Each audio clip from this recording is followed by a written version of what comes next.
Good morning, children. Sairam. I hope you all are doing good. First of all, I would like to congratulate all of you for scoring such a good marks.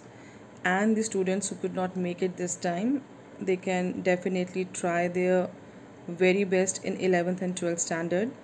But otherwise, we are also happy with the result that you all have given. So, once again, congratulations. Now it's been a bit long. I think you have not studied. So let's start with the studies now, as it is one of the most important factor that we have to deal with. So children, in 11th standard you will be having two books. One is Hornbill and the other is Snapshots. I'm Richa Kapoor and I'm going to teach you English in 11th standard. So this time we are starting with the Hornbill chapter number 1, that is the portrait of a lady. So before starting the chapter, I would like to question you something, that what kind of relationship do you share with your grandparents if you are having, and mostly what kind of relationship you share with your grandmother especially. Is it good? Is it very good? Is it excellent? Just think about it. But I feel that most of the children are having good relationship with their grandparents, with their grandmother, because they are the ones, those who are always taking care of you all, those are always helping you out in so many things. They are always sharing their experiences so that you don't have to worry too much. They will always advise you in the best way. And whenever your parents scold you, they are the ones, those who always save you from the scolding and the beating. So I think most of us, we share a very good relationship with our grandparents. So in this chapter, Khushwant Singh, who is the author of the story The Portrait of a Lady, is discussing about his relationship with his grandmother. It is based on his personal experience, and what kind of relationship he shares with his grandmother, the chapter is all about it. So I want you all to feel the chapter. So let's start with it. These are certain expressions that you have to see, which we are going to read in the chapter later on. The thought was almost revolting, an expanse of pure white serenity, a turning point, accepted her seclusion with resignation, a veritable bedlam of chirpings, frivolous rebukes, the sagging skins of the dilapidated drum. So this is the introduction. The Portrait of a Lady is the story of the author. He describes his relationship with his grandmother over the years. He pens down her daily activities and how she evolved as a character as time passed by. He explains her appearance, which helps create an image in the reader's mind. So, this is the introduction of the chapter. Characters, two main characters are there. Khushwant Singh, who is the author, and the other one is the grandmother of the author. It means grandmother of Khushwant Singh. So this is the reading portion, but before starting the reading, I would like to discuss about the chapter with you. That in this chapter, the relationship of the grandson Khushwant Singh and grandmother has been shown, that what a great bonding they were having. Earlier, when the author used to stay in the village with his grandmother, he used to share a very good bonding with her, because she was the one who used to wake him up early in the morning, who used to make the breakfast for him, who used to take him to the school, and moreover she was the one who always taught him about the good values. For her, values were something that was beyond any studies, any teaching, so she was very much into that thing. But later on, what happened? Later on, they were shifted to the city, where the parents of the author were there and the grandmother was also there, and the child started going to an English medium school. But the grandmother, somehow she was not very much happy with the teachings which are there in the school in the city. Why? Because she thinks that they don't focus more on the values of the students. So that is why she was not that much happy with it. And the other thing was that now the studies were a bit tough, and the boy was going to an English medium school, so the grandmother was not able to help him in his learning. And the biggest difference that came into their lives was when the child grew up and he got his separate room. So now when you must be knowing this thing, that when children start growing, their parents also allow them to be in their separate room because everybody need their space. So in the same way, the child was living in a separate room and the grandmother was in another one. So this was a turning point in the relationship. Now here the grandmother started missing those small things, and she felt that there is some space which has come in between their relationship. And finally, when the child grew and he had to go abroad for the studies, at that time also, the grandmother, when she came to see him off, she was very emotional, but she controlled it. She did not show her emotions to her grandson, and the grandson thought that it is the last time he is meeting her because the grandmother was becoming old. But when after 5 years the boy came back from his from abroad after finishing his studies, the grandmother was still there, but the very next day she got ill and she was not speaking a word. Though she celebrated the arrival of the author very nicely with the drum and everything she did, but next morning she was not feeling well, and after some time she just passed away. So this is something which the author want to share with everyone. This is based on his personal experience. See children, sometimes it happens with us also that when we are having our grandparents with us, sometimes it happen, I'm not talking about everybody, but some of us maybe sometimes we are very much rude to them, we disrespect them, and if they are saying something we just ignore. But I think we should understand that they are our grandparents and they are the best people, those who can advise us in the best way, and we should always try to take more from them in terms of anything, in terms of experiences, in terms of knowledge, in terms of anything. I think they will be the one who are going to give you as much as they can, and therefore we should always try to show some courtesy towards them. It should be there. So this chapter is based on this.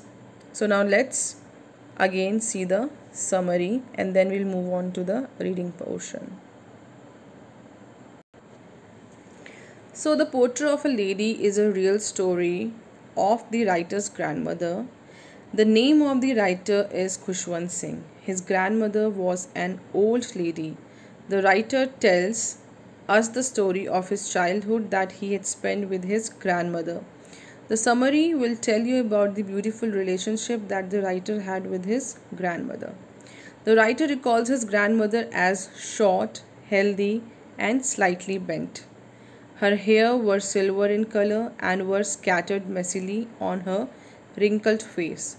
She used to walk around the whole house in white clothes. She kept her one hand resting on her waist and the other hand was telling the beads of rosary.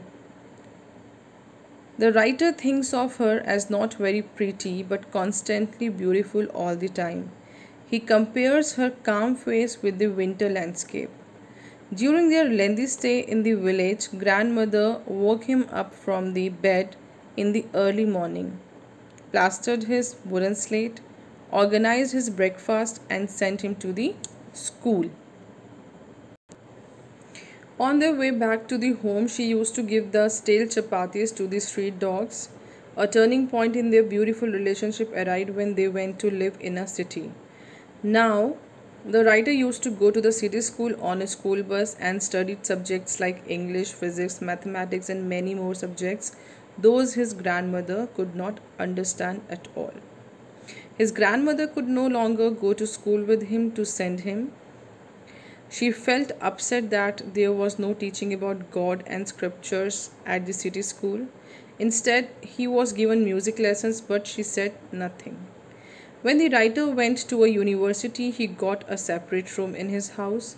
The common link of the relationship between them, the grandson and grandmother, it was broken. Grandmother rarely talked to anyone in the house now.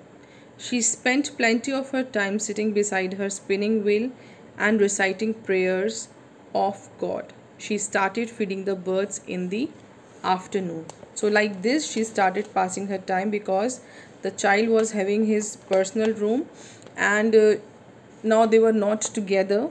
Yes, they were in the same house, but they were not in the same rooms, and that's why the grandmother now she did not like to talk to anyone, and therefore she most of the time was busy in spinning the wheel and giving chapatis to the sparrows. She used to pass her time like that. When the writer left for abroad for his further studies, his grandmother did not get disturbed at all.